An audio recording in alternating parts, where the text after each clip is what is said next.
Here's what you missed in part 1 of the closet clean out series. My friend Kalita helped me go through my entire closet and figure out what I wanted to keep, sell, donate, recycle, or upcycle. We sold some things at Crossroads, swapped with friends, and recycled the rest. Now it's time to get into the upcycling portion.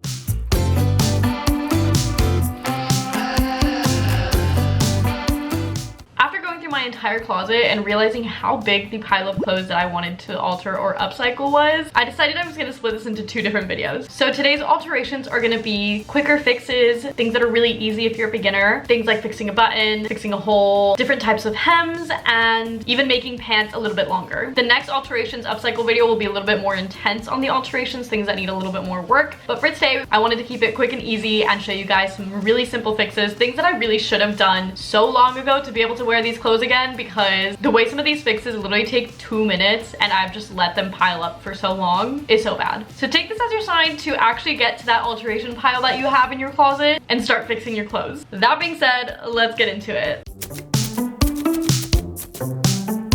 I got these pants at the beginning of the year and I wore them every single day after I got them, and then the button broke off and I haven't worn them since because I just have been too lazy to put my button back on. Now this one did come with a metal like jean button, but it didn't leave that much of a hole when it came off, so I decided to just replace it with a normal button. I just made sure that it actually went through the hole. You got to make sure of that first, and then I just sewed it on. You go back and forth a million times. You can do a little cross stitch or you can do like little parallel stitch on the button. It's kind of preference to you, and then just tie it off and you're good to go. And in about 2 minutes, I could be wearing these pants again. And I can't believe it took me this long to do it, but I'm so glad I did because I love these pants. I think they fit so well and they're so fun. So take this as your sign to fix that button.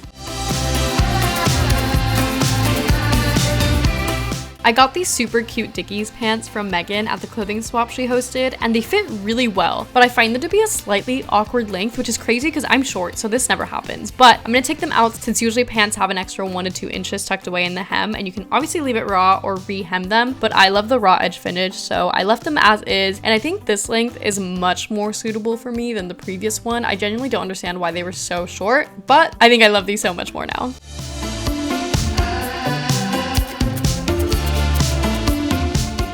Kalita thrifted this top for me and I really love it. I think it has such a cute and fun shape, but it is way too long for my preference anyway, so I decided to just go ahead and hem it. I marked exactly where I wanted the hem to be and then an inch down from that as well. And then I cut the excess off and then I folded it 1/2 inch and then 1/2 inch again, which is exactly the same hem that it had originally, so I just kind of mimicked that. Then I pinned it down all the way around and went ahead and sewed it. Whenever I sew a hem, I like to do a longer stitch length. I just think it looks nicer, so I do about like a 3 or 3.5 length stitch all the way around, and then once you have it sewn, your shirt is ready to go. And I think this length is a lot more flattering on me, and I think I'd wear it a lot more often than the original length, so I'm so glad that we did this.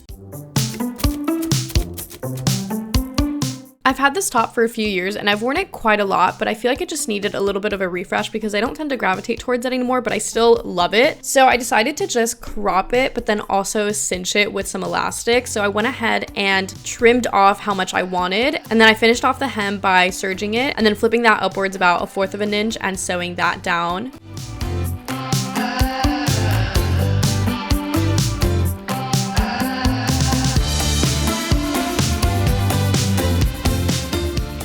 Once the hem was put in place, I decided to put some elastic about 1 inch from the hems. If you're a new sewer, I do recommend marking it in some sort of way, but because I've been sewing for so long, I feel like I can just kind of do it and it turns out pretty okay. But I just went ahead and stretched the elastic all the way around as I was sewing, which just creates this really nice cinched effect. And I feel like the top looks completely new and I cannot wait to wear this in the fall.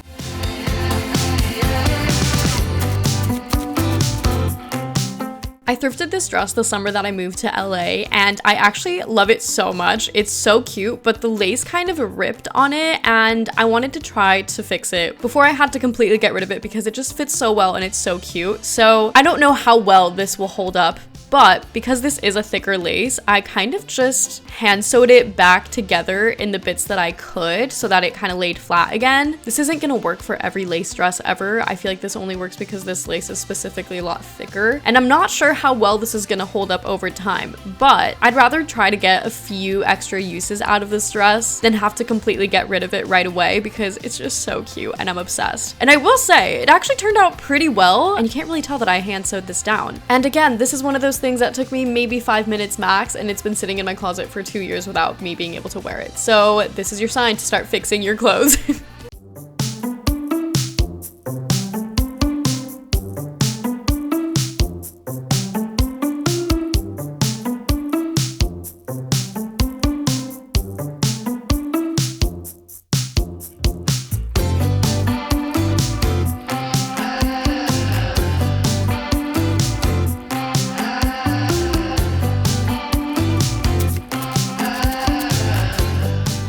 My mom gave me this dress last Christmas because she was getting rid of it, and she was like, maybe you'll like it because you like red. And I was like, yeah, like it's cute and it does fit me, but I do feel like the length is a bit too mature for me. And maybe you like it the way it is, but I prefer a short little mini skirt. So I went ahead and marked where I wanted the hem to be, and then I mimicked the hem that it originally had. So I went ahead and marked about 1.5 inches down from where I want the hem to be and then cut it there. I did make sure to make the back longer than the front because if you have any sort of a butt, then you know dresses get really short if you cut them the same length front and back. So I always do make sure to do that. And then I noticed the original hem has an invisible stitch. So that is what we're gonna do. I serged the edge completely.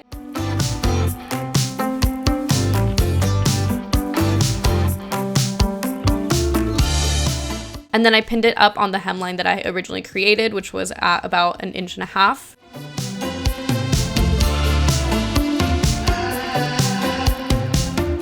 And then I ironed it all down so the edge was nice and crisp.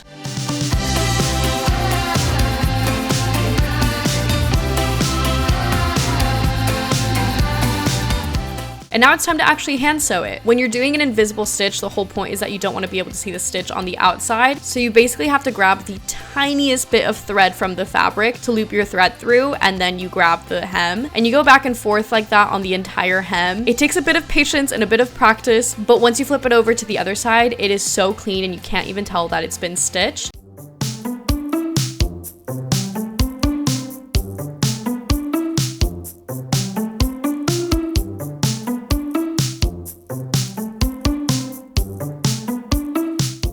And I loved the dress before, but I do think that now it matches my personal style so much better, and I'm gonna wear it so much more than I would have if I kept it the original length. That is it for today's video of quick and easy alterations. Remember, there is more coming soon because I do have a giant pile of clothes I want to alter. So make sure to subscribe to this channel if you don't want to miss those uploads because they are going to get a little bit more intricate, a little bit more fun. And honestly, I'm somebody who usually just makes things from scratch. I hate alterations. I hate having to fix things, but also it is so satisfying to do this. And I feel like I have a new fresh wardrobe already and we're only about halfway through. So lots of fun things coming. Subscribe for more and I will see you guys in the next one. Bye!